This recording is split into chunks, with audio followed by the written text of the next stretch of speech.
You're listening to the 49 Carats Podcast, a 49ers Goldmine production with Stephanie Sanchez.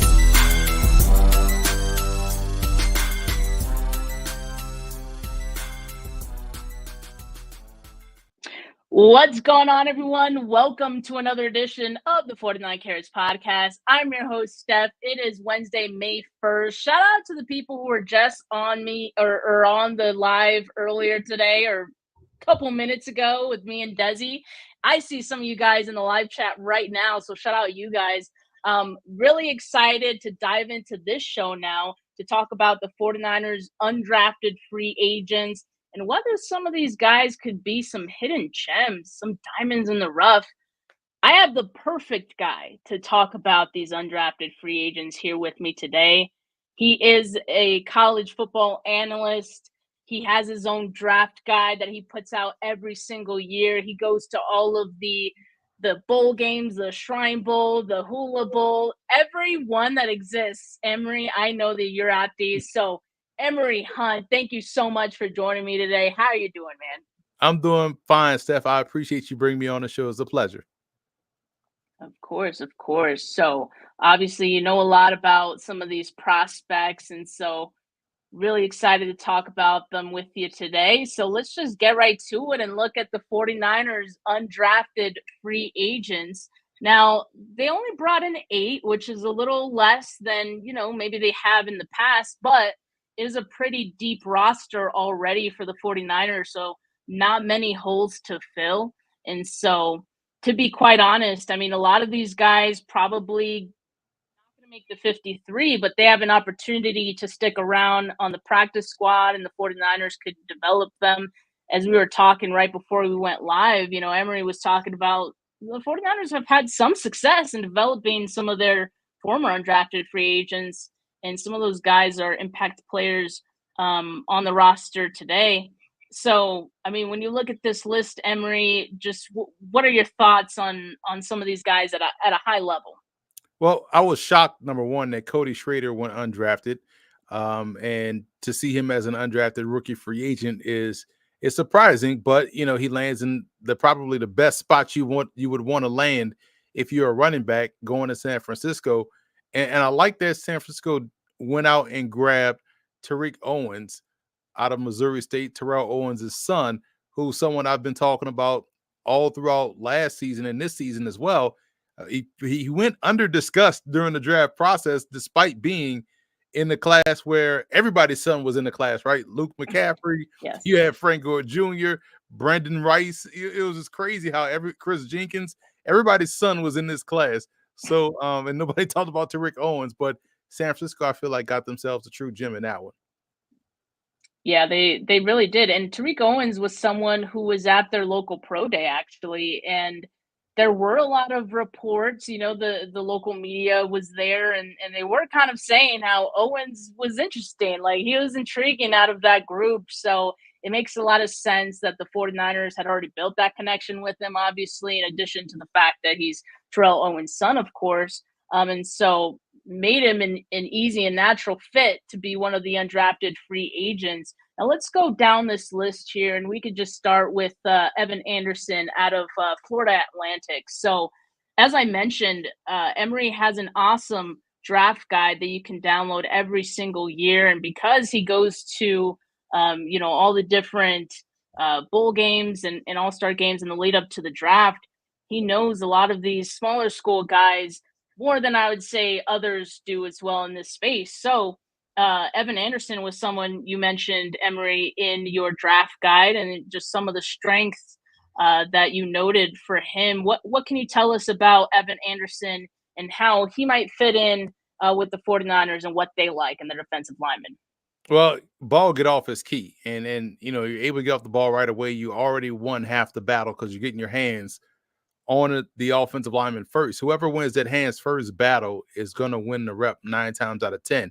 And because he has great ball get off, he creates a disruption because he kind of puts you at a disadvantage if you're an offensive lineman. Like, hey, we got to come up with a quick plan of attack. So the ball get off was key. I thought he had a solid week at the East-West Shrine Bowl. So now you're seeing that consistency against, some of the talented players that you're going to see get drafted and you're watching him do his thing.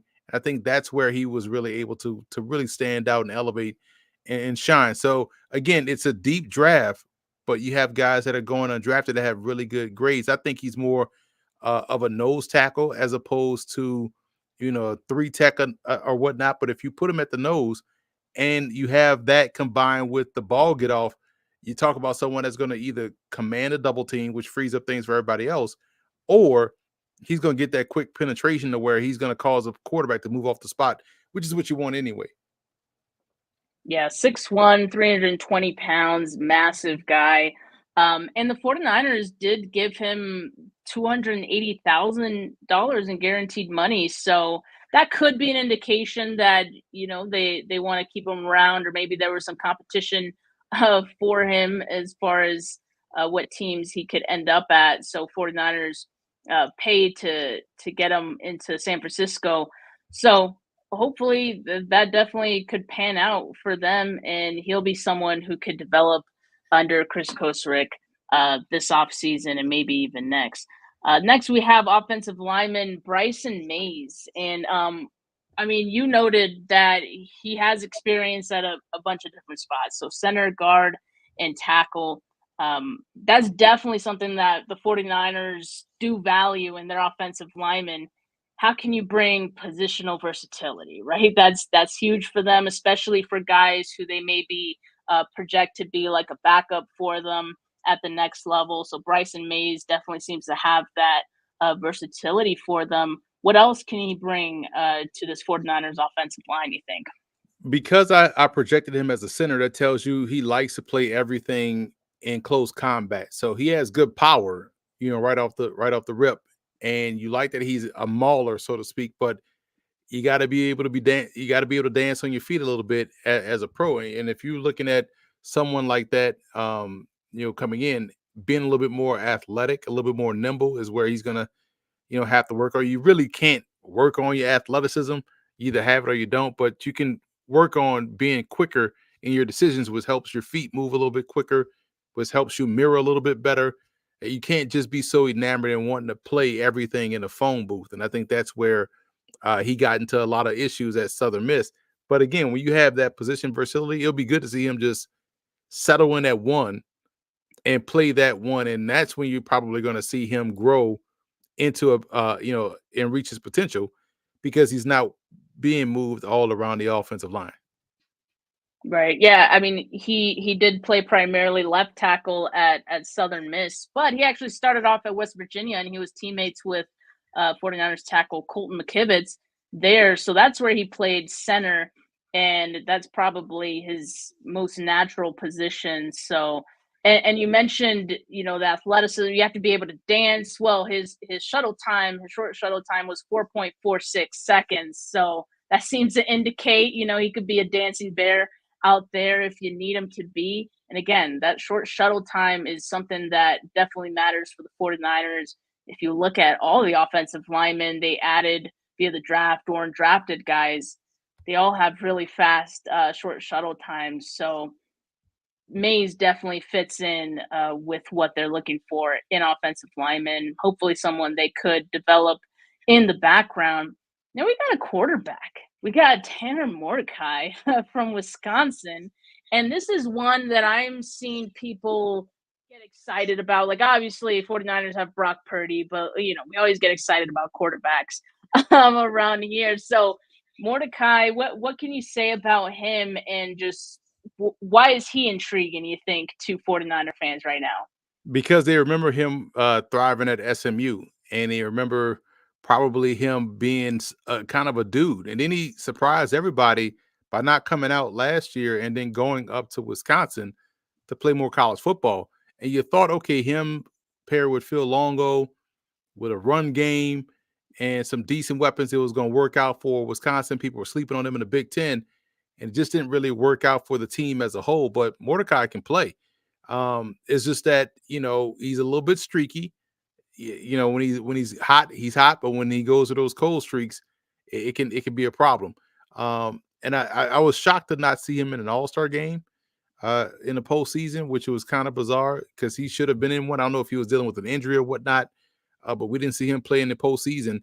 But this is someone that we saw a lot of at SMU and had a lot of fans his junior year, and then the following year played really well. Then you thought, okay, he can come out, be a Shrine Bowl guy, but he went back, got that extra schooling, and played in a different system, but it just didn't work out team wise. So you get someone that has the time on task throwing the ball, but you wonder how much upside is left there. But a lot of that we said about Brock Purdy, and he's playing pretty solid for San Francisco. Yeah, Brock Purdy, the poster child of what could become of some of these late round or undrafted free agent guys. And yeah, Mordecai, he was Danny Gray's quarterback in 2021 at SMU. And at Wisconsin, he finished his career completing 65% of his passes, 9 touchdowns, 4 interceptions. But as we mentioned, he could be an intriguing one. He's athletic as well, like sneaky athletic, right? Like that's another part of his game that I think is interesting. All right, let's get over to Drake Nugent. This is one that I think is obvious, like makes the most sense. I know some people were maybe also surprised that Nugent, ended up an undrafted free agent. He also projects as a center, but the 49ers, I think, prefer to develop their eventual centers in-house, get them to kind of learn their system. And Nugent, I think, definitely fits with what they like as well. And so what can you tell us about Nugent and what the 49ers may have liked about him? Though it was interesting how, leading up to the draft process, I felt like everybody, not everybody, but I saw a lot of people put him in round 1 as a sneaky first round pick because a lot of people had him as their center 1. And here we are talking about him as an undrafted player. This is the part of the whole process that that we on the media side of things don't really have access to, and it's the most important part. It's the medicals or the interviews. So we don't know. I'm pretty sure there's nothing wrong with him off the field. It's just probably like a medical issue that he goes undrafted, because he's a very good player. I had him where I had him because he was someone that was steady, he was solid. As you see right there, there's someone that shorter arms, guys that are able to get their hands on him first, that have a little bit of length, can give him a problem. Well, that sounds like the entire NFL, because we know how the NFL has, NFL loves length on the defensive line and offensive line, but it's not really particularly about the length. It's about how fast can you get those hands on you, then how fast you can reset and regain control, because it's all about trying to get control. And that's where he can have some issues. But man, the fact that folks were talking about him as a first round pick, or at least early day 2 or mid day 2, and he goes undrafted, provides that tremendous value. And we know building depth on the interior is where you really have to set your offense up for success. I think his athleticism can help him out in San Francisco, and how well he's able to move laterally, and especially with these inside zone, outside zone plays. Those are the type of guys you kind of want playing at the pivot position. Yeah, and we talked about the short shuttle time. His was 4.5 seconds in relation to other centers. Grant Barton, for example, his short shuttle was 4.55. So, yeah, I mean, Nugent being an undrafted free agent definitely feels like a steal for the 49ers. I think that as far as value goes, this is probably one of the better gets for the 49ers after the draft. So really excited to see what they can cook up for him. And like I said, like they like their guys to develop.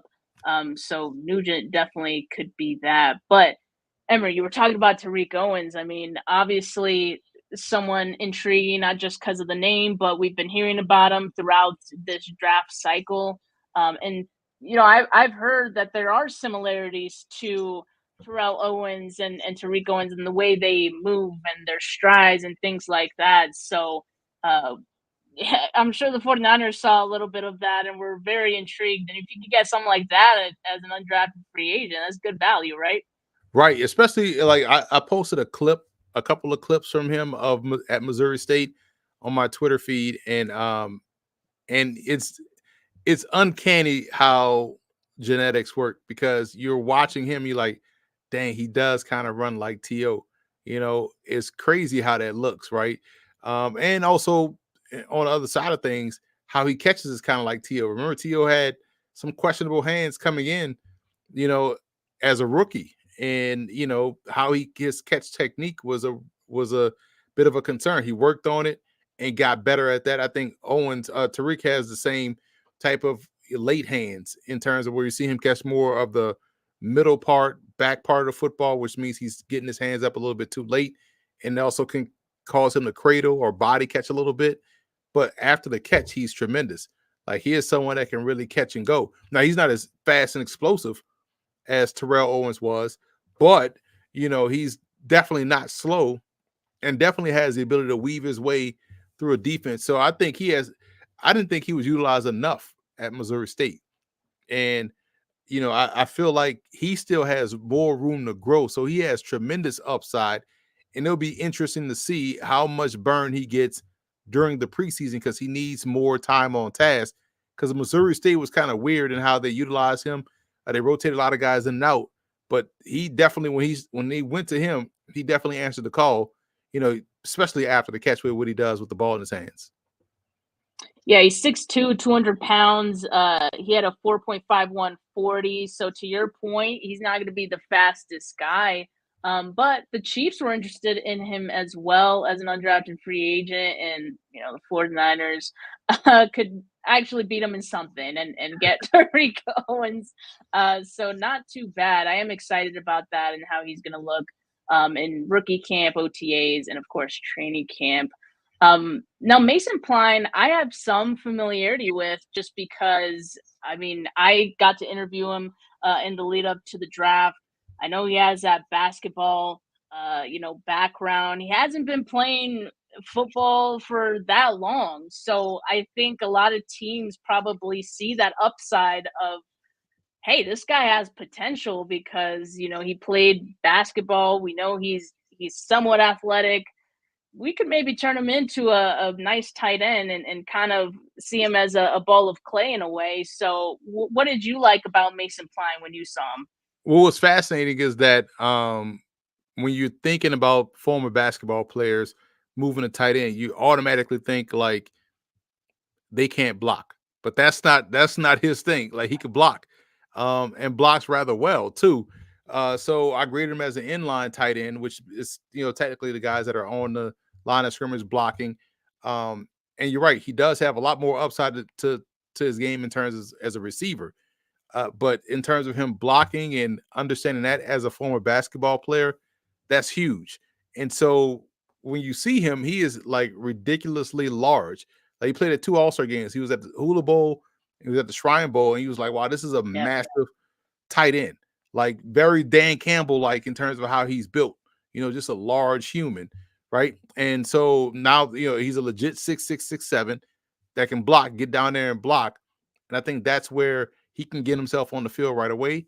And as he continues to build and grow as a receiver, I thought he caught the ball well at the Shrine Bowl, and at the Hula Bowl practices as well, because you always saw the Furman helmet, getting down the seam.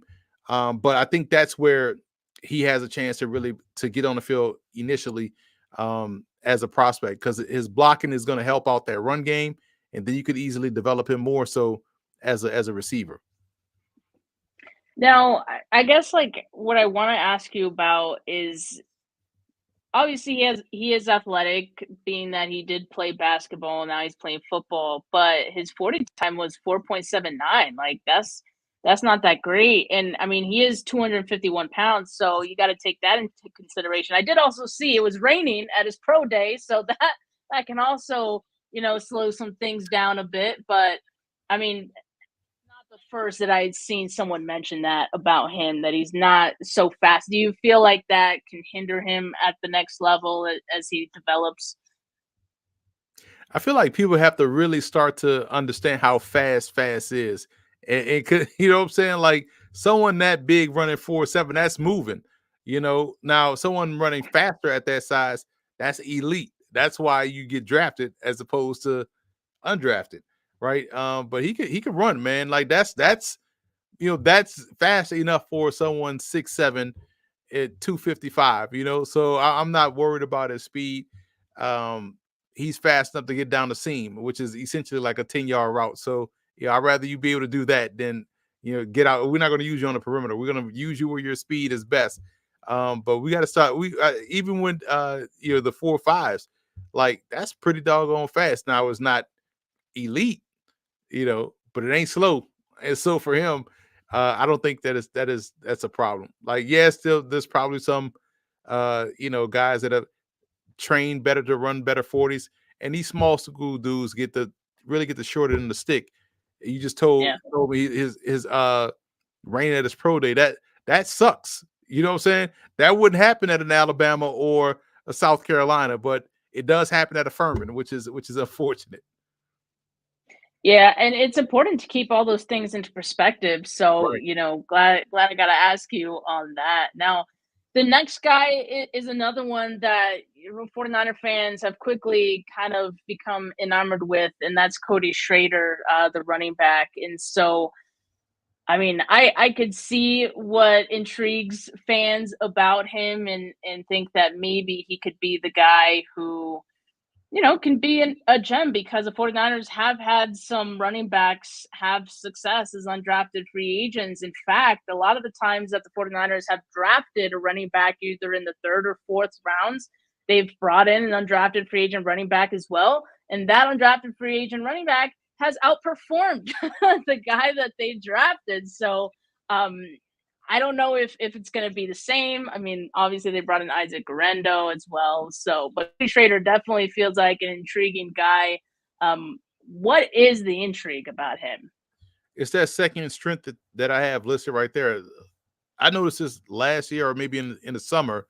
It's like he is excelling at picking up blitzes and being able to block and pass pro. That alone will get you on the field.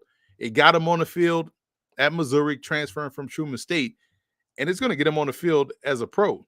Watch how he thrives in that role during preseason and how he's unafraid in camp. And when you have that baseline foundation, then you just add the fact that he's a very good runner, very good receiver. He doesn't bust assignments. He's good with the football in his hands. He doesn't wear down. All of those things you like about his game. And then speaking with him at the combine, it was like he generally talks like a coach, an extension of your staff out there, and he understands how important it is to really stand out because he had to do it from Division II Truman State, walking on at Missouri at a Power 5 program in the SEC, where you have your picks and chooses of athleticism. He stood out right away, got on the field, and became a starter, and then subsequently led the nation or SEC in rushing. Like, so we know he's going to outwork people. So if you're in that depth chart right now and thinking that's just some undrafted rookie free agent, like Christian McCaffrey don't have anything to worry about. But everybody else got to be on notice because Schrader is going to come in there and try to take somebody's job. Yeah, and that's important, and that I think that's the one thing that fans overlook a lot, the importance of pass protection. And a lot of people have seen someone like Jordan Mason, for example, who's on the 49ers right now. Obviously, like he's a great back, and anytime he gets the ball, he's going to bulldoze someone. So, fans love him. They want to see him on the field. But then he doesn't get that opportunity. I think I just kind of speculate, but I truly think that part of that reason is because of his pass protection probably is lacking. And so you have Elijah Mitchell getting carries over him. So Cody Schrader, right off the bat, is if that's his strength and that's something that he can do. I mean, yeah, that does put him above some other guys who might struggle at that because coaches care about that. Maybe not the fans as much, but coaches will care about pass protection. So if Cody's reliable in that regard, I mean, hey, it's definitely going to get the attention of coaches. And when decisions are being made, I mean, that's really important. So we'll see what Cody can do, in camp and in the preseason and how things shake out with the 53. But yeah, I'm thinking that's going to be an interesting battle having him around. Now he is on the shorter side. He's 5'8", 202 pounds.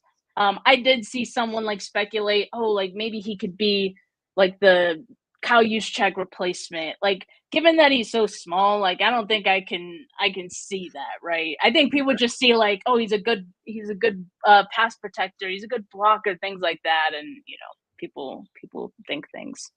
Right. People that like if you see Kyle Juszczyk stand next to him, you see there's a difference between the fullback and the tailback right away.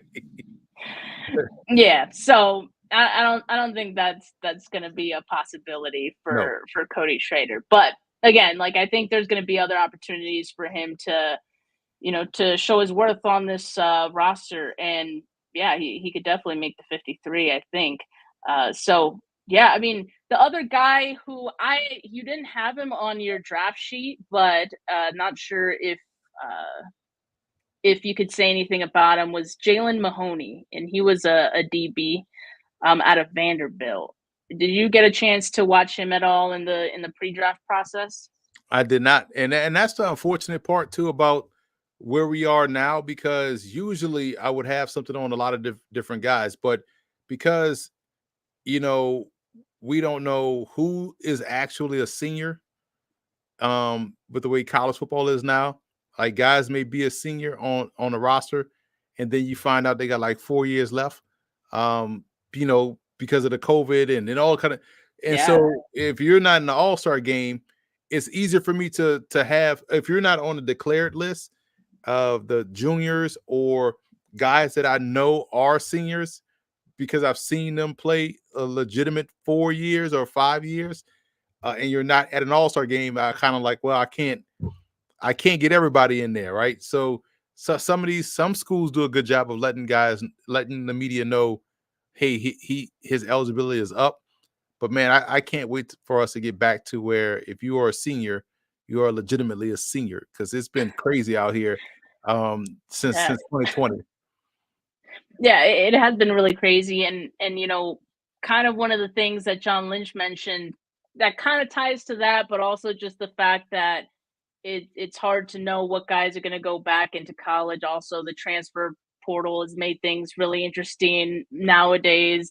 The landscape of just guys going into the draft is a lot different than it was before. So it's not just you. I think all these GMs, these scouting departments definitely struggling with that as well. So it's interesting. It's always a changing landscape there. But Emory, if you had to just guess, or just like, I mean, I don't know, I don't want to pigeonhole you to anything here, but obviously the 49ers deep team, but who of these undrafted free agents do you think maybe has the best chance to stick around in the NFL? Maybe not just with the 49ers, but just in the NFL in general. Probably Tariq Owens, with San Francisco, because I mean, obviously we've heard all of the rumors or whatnot. Somebody's going to either get moved, or it's all just like y'all just wasting everybody's time, just bored in the off season, right? So there's a pathway for a receiver to really stick here, and I think Owens has that upside, man. And obviously Schrader would be one because of San Francisco's track record of keeping a guy, and the guy ends up coming out of nowhere for the 49ers to run the ball. But I feel like Owens has a legit shot because, again, Joe Alt, all of these sons of former NFL players in his class, and nobody brought up Owens until nationally, until the local day. So I really do think for this team, Owens has a really good shot. Well, I love to hear it. Yeah, 49er fans, we're definitely really excited about like all the legacy guys that were available. You hear about all McCaffrey, Brandon Ice, of course, but it almost feels like even 49er fans were forgetting about Tariq Owens, and now here he is, and we could get excited about him now. So I'm definitely looking forward to seeing what he can do here in San Francisco. But Emory, thank you so much for coming on and talking about these guys again. Like a lot of these guys being, obviously undrafted free agents, but a lot of them being smaller school guys as well. They don't get the opportunity to be learned about as much as some of the other prospects. So I appreciate your work and always, putting a lot of visibility towards a lot of those guys and, bringing that here to my channel today. Listen, I appreciate you showing support always to me, to football game plan, to the draft guide, and even the guy last year. And I want to make sure to, get this point home to the fans out there. Like when Isaiah Winstead got picked up by San Francisco, we had a report on him, and even though he didn't make the team, he's still out there right now, scoring touchdowns for the Arlington Renegades in the UFL. So even if a guy doesn't make the team, doesn't mean he's not talented. As we all know, it's a Right. numbers game, and so you root for these guys, these undrafted guys, because how much you're at All-Star games all the time too. You see how much talent is out there, and it's all about getting the opportunity to showcase that. So I'm glad you understand that, how important it is to really showcase these guys, to introduce these guys to the broader fan base, but get them to understand that there's a ton of talent out there, more than people give them credit for, that can fill these NFL rosters. So I appreciate you as well. Amen. Yeah, no, it's so true, and you make a great point there. Definitely, people forget that all the time. These guys are so talented. I'm glad that there's like other leagues for these guys to be able to shine, and we just saw like Quantra Stiggers, get an opportunity in the NFL now after being, was it XFL, right? So CFL Rookie of the Year. CFL, there you go. So like stories like that, all the time, and so yeah, these guys have talent. So Emory, thank you again so much for joining me today. Hopefully, maybe we could do this every year, but regardless, I'll see you around, the Senior Bowl, see you around at the Combine, and, we'll see what we could do. Appreciate you as always, Steph. Thanks for having me. All right. For everyone that tuned in, make sure you like this video. Make sure you subscribe to the channel if you haven't yet. Audio listeners, make sure you leave a rating, leave a review. But for now, have a good rest of your Wednesday night, folks. Peace.